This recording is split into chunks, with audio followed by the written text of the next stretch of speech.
Muhammad nabina binuru hadi. Wahai api, menjadi dinginlah dan menjadi keselamatanlah bagi Ibrahim. Bangsa Babilonia adalah bangsa yang tidak mempercayai Allah. Mereka justru menyembah bintang-bintang. Salah satu dari bintang tersebut adalah Marduk, yang merupakan bintang terbesar dalam pandangan mereka. Para imam membangun kuil suci bagi Marduk. Selain Marduk, mereka juga menyembah Namrud, raja mereka. Siapakah Tuhan kalian? Engkau, wahai Namrud yang agung. Siapakah Tuhan kalian? Engkau, wahai Namrud yang agung. Siapakah Tuhan kalian? Engkau, wahai Namrud yang agung. Bagus. Kalian orang-orang yang cerdas. Akulah Tuhan sekalian alam. Demikianlah keangkuhan seorang Namrud. Ia merasa besar dengan kekuasaannya, dan ia benar-benar mengangkat dirinya sendiri menjadi Tuhan yang perintahnya harus ditaati. Sampai pada suatu ketika dalam sebuah pertemuan agung dengan para peramal, salah seorang di antara mereka menyampaikan, "Yang mulia, sebagaimana yang kami lihat dari posisi bintang-bintang, di negeri ini, tahun ini, akan lahir seorang bayi yang akan mengajak rakyat kepada agama baru yang akan meruntuhkan kerajaanmu. Berhati-hatilah, yang mulia." Apa yang dikatakannya benar. Sebaiknya yang mulia segera mengambil tindakan. Baiklah. Aku percaya. Mulai saat ini, semua bayi laki-laki di Babilonia harus dibunuh. Semuanya. Tanpa pikir panjang, Namrud mengambil keputusan yang sangat mengerikan. Serta-merta, ia mengerahkan seluruh tentaranya untuk membunuh semua bayi laki-laki di Babilonia. Sementara itu, di sudut kota Babilonia, tinggallah seorang pembuat patung terkemuka bernama Azar. Ia sangat terpukul mendengar perintah Raja Namrud, Tuhannya selama ini. Dikarenakan istrinya tengah hamil tua dan tinggal menunggu waktu untuk melahirkan anak pertamanya. "Wahai istriku, sungguh aku takut tentara Namrud akan menemukan engkau dan membunuh anak kita yang akan terlahir nanti. Demi Marduk Tuhan kita, aku akan membawamu keluar dari sini. Kita harus bersembunyi hingga keadaan aman."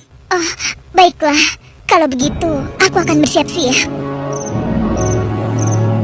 Wahai Namrud yang agung, semua bayi laki-laki di negeri ini telah kami bunuh tanpa kecuali. Bagus. Bagus. Namrud demikian puas mendengar laporan tentaranya. Dia merasa aman sekarang. Tahun demi tahun pun berlalu. Anak Azar yang telah disembunyikan itu telah tumbuh menjadi anak yang kuat dan cerdas. Ia bernama Ibrahim. Suatu ketika, Ibrahim bertanya kepada ibunya, Ibu, tahukah engkau siapa Tuhanku? Ya ampun, kenapa dia bisa bertanya seperti itu? Akulah Tuhanmu, nak. Lalu Tuhan ibu siapa? Tuhan ibu sudah pasti ayahmu. Kalau begitu, Tuhan ayahku siapa? Ibrahim, kenapa kau bertanya seperti itu?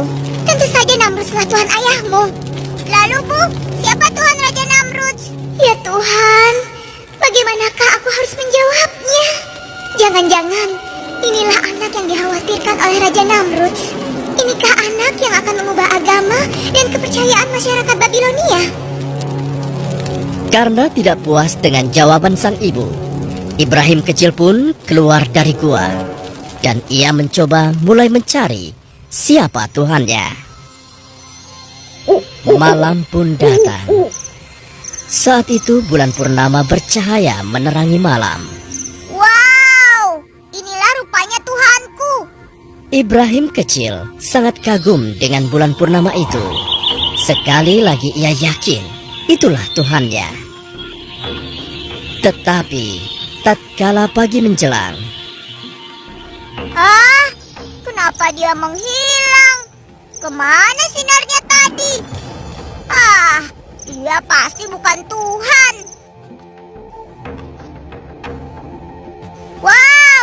Ini pasti Tuhanku. Indah sekali.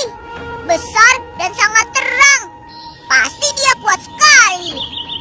Tetapi malam pun datang. Pasti dia juga bukan Tuhan. Tuhan tidak mungkin pergi. Demikianlah Ibrahim kecil merenung dari hari ke hari. Ia mencari siapa Tuhannya. Ia telah mengamati semua yang ada di alam ini. Sampai akhirnya ia menyimpulkan bahwa Tuhannya adalah Tuhan yang menciptakan alam semesta. Dialah Allah yang Esa. Beberapa tahun kemudian, di usianya yang dewasa, Ibrahim pun diangkat menjadi utusan Allah. Beliau pun kembali kepada kaumnya di negeri Babilonia. Beliau pun memenuhi tugasnya menyeru manusia pun kembali kepada kaumnya di negeri Babilonia. Beliau pun memenuhi tugasnya menyeru manusia kembali kepada Allah.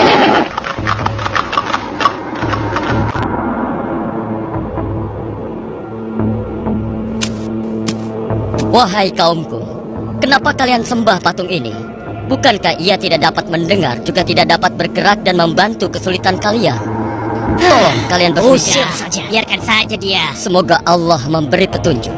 Wahai kaumku, keluarlah dari semua kebodohan ini.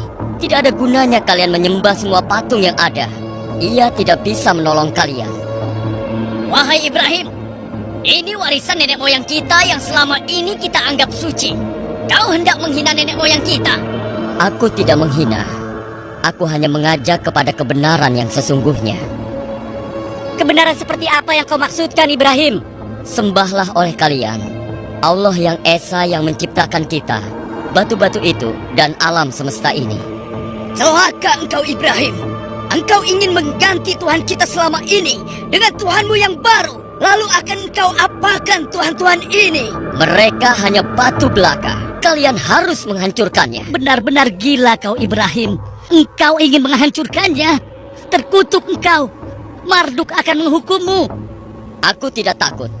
Aku berlindung kepada Allah, karena dialah yang harus kita takuti. Aku ingin mengetuk hati kalian. Bukalah hati kalian. Hai Ibrahim, kau tidak lebih suci daripada kami. Hentikan ocehanmu. Aku tidak akan berhenti menyeru kalian kepada kebenaran. Dengarkan dan renungi kata-kataku. Tinggalkanlah patung-patung tidak berguna itu. Omong kosong. Jika engkau terus menghina Tuhan kami akan menghajarmu, wahai Ibrahim. Semoga Allah mengampuni dan memberi petunjuk kepada kalian. Demikianlah Nabi Ibrahim terus berdakwah tak kenal lelah, menyeru kaumnya agar meninggalkan patung-patung itu dan menyembah hanya kepada Allah saja. Namun sebagian besar dari kaumnya mengingkari. Hingga suatu ketika, nah, inilah saat yang tepat. Kuil ini sedang tidak dijaga. Seluruh penduduk tengah sibuk berpesta. Akan aku hancurkan patung-patung ini agar kaumku sadar bahwa patung-patung ini tidak memiliki daya sedikit pun. Semoga kesesatan ini sirna dari negeri Babylon. Semoga kesesatan ini sirna dari negeri Babylon.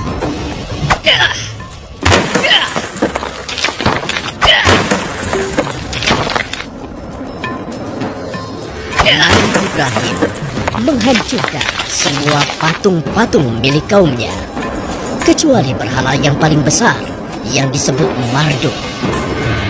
Bahkan Nabi Ibrahim menggantungkan kapaknya pada patung tersebut. Kemudian kegemparan pun terjadi.